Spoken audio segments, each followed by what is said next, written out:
What's up, y'all? Chris Paul is probably having the best and most promising postseason run ever in his career, but all that came to a screeching halt when it was announced that he had to be sidelined due to the NBA's COVID health and safety protocols. And when I initially saw this, it just seemed like the most Chris Paul thing I've ever seen. Given his history of unfortunate circumstances, he's finally healthy after that shoulder injury scare against the Lakers, and then he goes and gets COVID.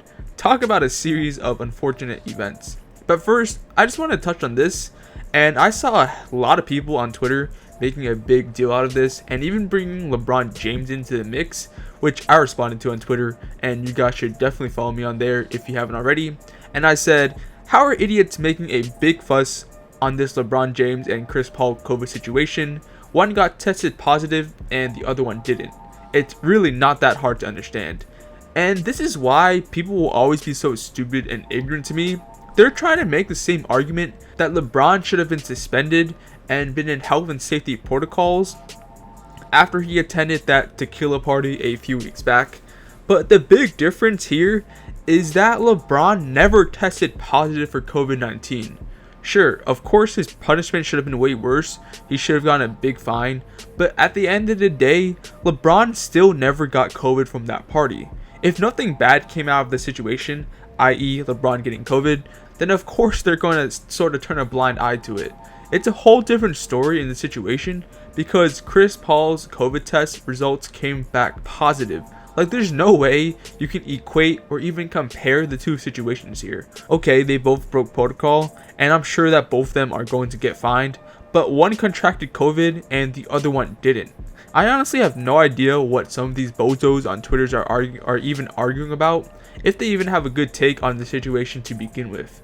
Sure, if Chris Paul went to a party and his test results came back negative, but was still forced to go through health and safety protocols, then you can make the same comparison between these two situations, but that's not what happened. And to put into perspective, the party that LeBron James attended required everyone to be vaccinated and tested compared to Chris Paul's case, where we don't know if they even had those same requirements, right? But regardless, if there even were those requirements to begin with, ultimately, the fact of the matter is that Chris Paul still got COVID, so it doesn't really change much.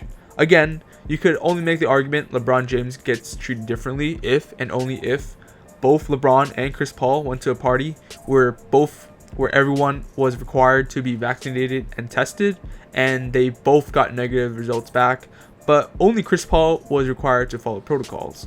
But that is not the case here.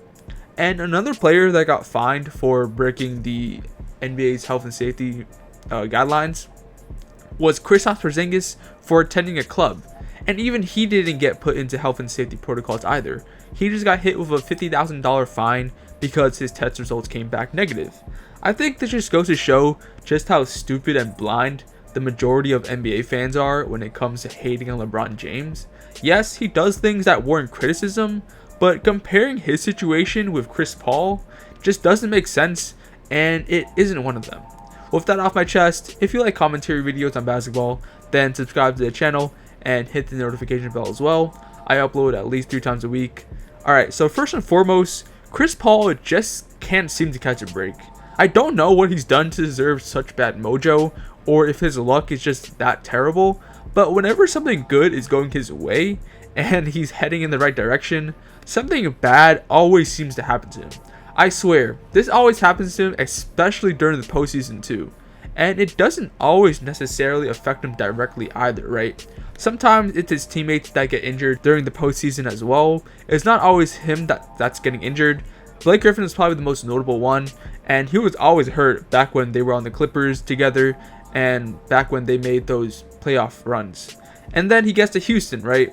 He gets what is probably the most unfortunate injury I've ever seen back in the 2018 Western Conference Finals against the juggernaut that was known as Stephen Curry and the Golden State Warriors back then. And I just can't wrap my head around how Chris Paul must be feeling too, right? It's probably got to be so annoying for a player of his caliber to always have to deal with things like this. I think he's expected to miss at least 2 weeks right now. And there's even concern if he'll even be able to make it in time for the first game of the Western Conference Finals. And especially now with Kawhi Leonard out for what it looks like to be the rest of the series against the Utah Jazz, it's going to be a very close call because I don't expect Paul George to be able to carry the Clippers to a series win over the Jazz. Although they did win last night and are currently, I think they're tied 2-2. And like, if you're a Suns fan right now, you are praying and hoping that the Clippers and Jazz series goes a distance to 7 games. But I just hope that Chris Paul can come back in time because I would love to see him get a ring and championship. He's one of those players that just deserves one, and I think his legacy would finally be complete if he finally got at least 1 ring. But that's just my opinion. I'd like to hear your thoughts in the comments. Do you guys think that Chris Paul will return in time for the Western Conference Finals? Like the video and subscribe to the channel and hit the notification bell if you enjoyed the video. And thank you all for watching. Peace out.